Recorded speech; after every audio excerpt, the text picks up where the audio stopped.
Hi hello నమస్తే. విజయ్కి సంబంధించి కుట్ర మొదలైంది అనేది మనకు ఒకటి అర్థమైంది. ఎందుకంటే విజయ్ తమిళనాడులో గవర్నమెంట్ ఫామ్ చేయడానికి గవర్నర్ని కలిస్తే గవర్నరు కాన్స్టిట్యూషనల్గా అతను ఏం చేయాలో అది చేయకుండా మీరు 118 మంది నంబర్స్ ఉండాలి, నంబర్ల పేర్లతో సహా రాసి చూపించండి, అప్పుడే మిమ్మల్ని గవర్నమెంట్ ఫామ్ చేయడానికి ఇన్వైట్ చేస్తామని రిజెక్ట్ చేయటం అనేది అన్కాన్స్టిట్యూషనల్. అది అంటే మొదలెట్టారు వీళ్ళు. ఇప్పుడు విజయ్ కాంగ్రెస్ వాళ్ళతోటి మద్దతు తీసుకున్నాడు కాబట్టి ఇప్పుడు వీళ్ళు గవర్నర్ను వాడి అతని మీద ఆపరేషన్ అట్రాసిటీ మొదలైందని మనం అనుకోవాలి.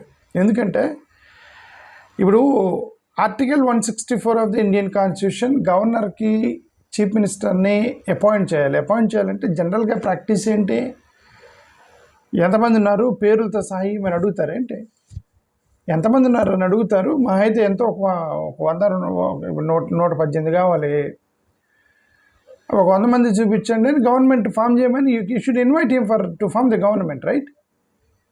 గవర్నమెంట్ ప్రూఫ్ అడగటం ఏంటి? నీ దగ్గర 18 మంది ఉన్నారు, 118 మంది ఉన్నారు, ప్రూఫ్ ఇవ్వండి అని మీరు గవర్నర్కి రైట్ లేదు. Governor doesn't right to ask for the proof of the people.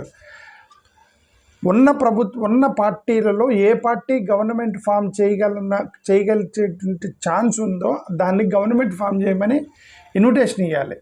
ఇక వాళ్ళ తిప్పలలో పడతారు ఎలాగ గవర్నమెంట్ ఫామ్ చేస్తారనేది. ఫెయిల్ అయితే రాష్ట్రపతి పాలన పెట్టాలి. అంతేగాని నీ దగ్గర 118 మంది ఉన్నారో లేదో డౌట్ ఉంది, 118 మందిని తీసుకొని వస్తే మేము మీకు అప్పుడు గవర్నమెంట్ ఫామ్ చేయడానికి ఈ ఫ్లోర్ టెస్ట్. ఇప్పుడు గవర్నర్ చేయాల్సింది ఫ్లోర్ టెస్ట్ కదా, డాక్యుమెంట్ టెస్ట్ ఎందుకు? Governor is suppose to do the floor test, not the document test. Document test ఏంది? 118 మంది డాక్యుమెంట్ మీద చూపించు, నేను గవర్నమెంట్ ఫామ్ చేయను. అది కాదు కదా గవర్నర్ పని. గవర్నర్ పని అంటే you call for the floor test and ask him to prove the majority. Constitution ఇది. గవర్నర్ అడగవచ్చు, గవర్నమెంట్ ఫామ్ చేయగలవా అని అడగవచ్చు.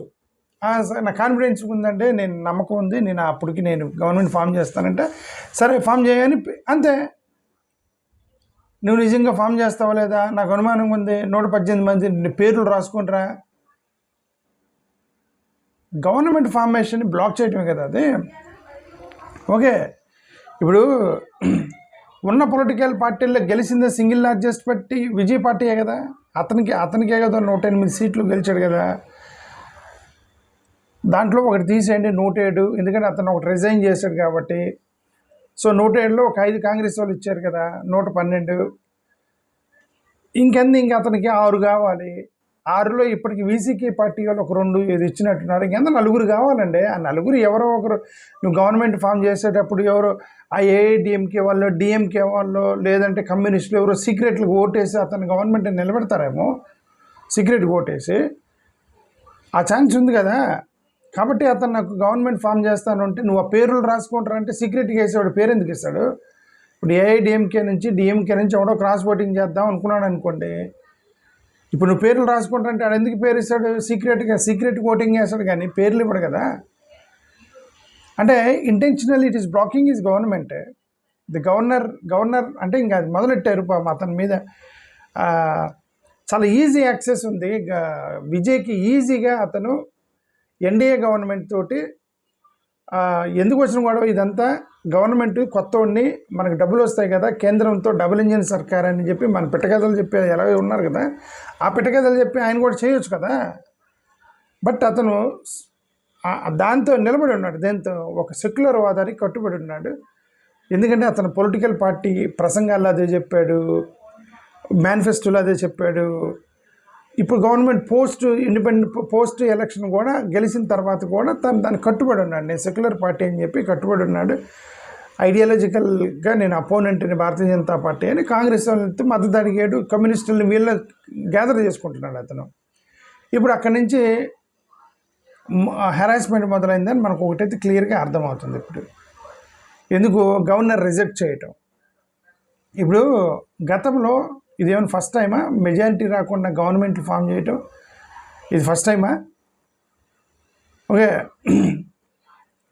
గతంలో కర్ణాటక 2018లో ఏం జరిగింది? కర్ణాటకలో 2018 యడ్యూరప్ప గవర్నమెంట్కి 112 సీట్లు కావాల్సి ఉంటే ఆయన దగ్గర ఉంది 104, 112 సీట్లు కావాలి 2018లో యడ్యూరప్ప గవర్నమెంట్కి.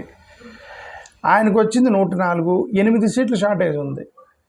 8 ఎమ్మెల్యేలు షార్టేజ్ ఉన్నప్పుడు అప్పుడు గవర్నర్గా ఉన్నటువంటి వాజుభాయ్ వాలా గవర్నమెంట్ ఫామ్ చేయమని ఇన్విటేషన్ ఇచ్చాడు కదా, తీసుకుంటారా 112 మంది లెక్క చూపించాను అడిగాడు అతను.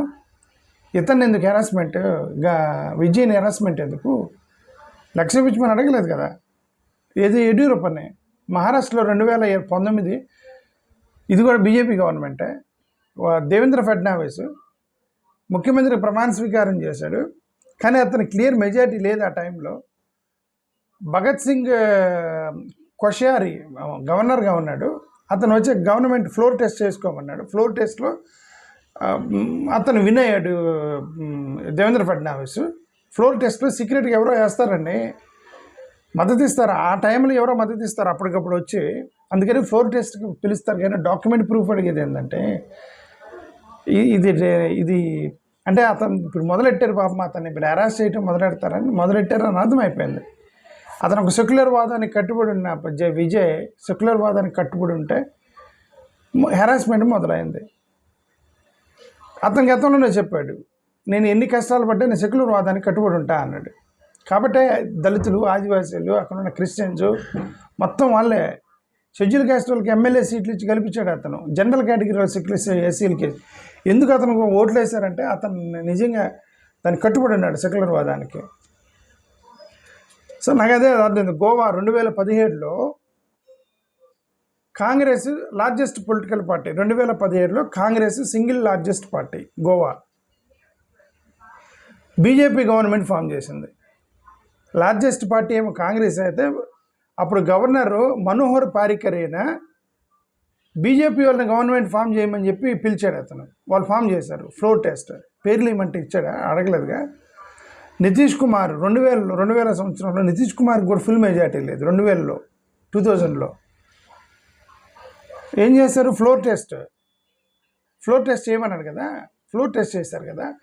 ఇప్పుడు విజయ్ని ఫ్లోర్ టెస్ట్ చేయమనకుండా నేను అది గవర్నమెంట్ ఫామ్ చేస్తానంటే నువ్వు 118 మంది పేర్లు ఇవ్వమంటావేంటి?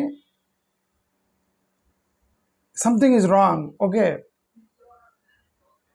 ఇప్పుడు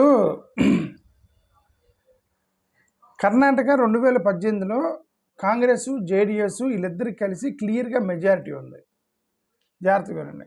కర్ణాటక 2018లో కాంగ్రెస్ ప్లస్ జేడిఎస్ కలిపి వాళ్ళిద్దరు ఎలియన్స్లో ఉన్నప్పుడు క్లియర్ మెజారిటీ ఉంది.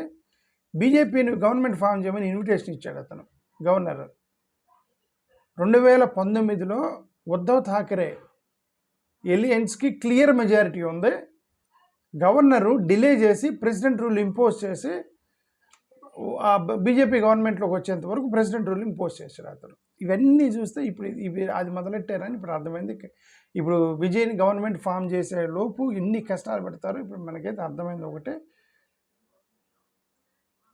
క్లియర్గా మీకైతే అర్థమవుతుంది. నాకైతే అర్థమైంది. ఇప్పుడు ఈరోజు గవర్నర్ రిజెక్ట్ చేయటంలో నాకైతే అర్థమైంది.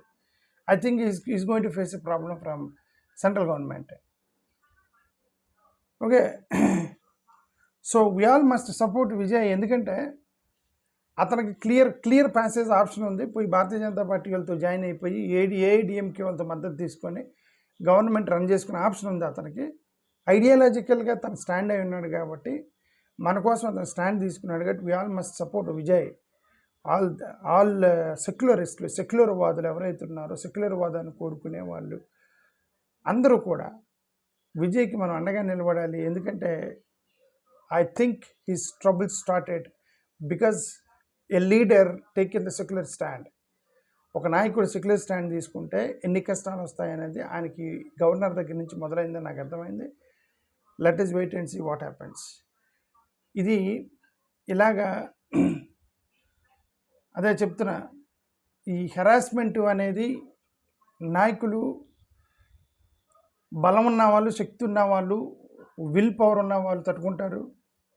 ఇంక విల్ పవర్ లేని వాళ్ళు మరి ఇంకా చూడాలి అతనికి ఎంతవరకు విల్ పవర్ ఉండిద్దో, ఎందుకోసం గొడవలు అని చెప్పి మళ్ళీ అతను మళ్ళీ కాంప్రమైజ్ అయిపోయి వాళ్ళ దగ్గర పడతాడో తెలీదు. చూద్దాం ఏం జరిగిద్దో. థ్యాంక్ యూ, నమస్కారం. బట్ గవర్నర్ చేసింది మాత్రం తప్పు. ఫస్ట్ ఆఫ్ ఆల్ అన్కాన్స్టిట్యూషనల్, అది అతనికి రైట్ లేదు. డాక్యుమెంట్ ప్రూఫ్ అడిగే రైట్ లేదు. ఫ్లోర్ టెస్ట్ పెట్టే రైట్ మాత్రమే గవర్నర్కి ఉంది. థ్యాంక్ యూ, నమస్కారం.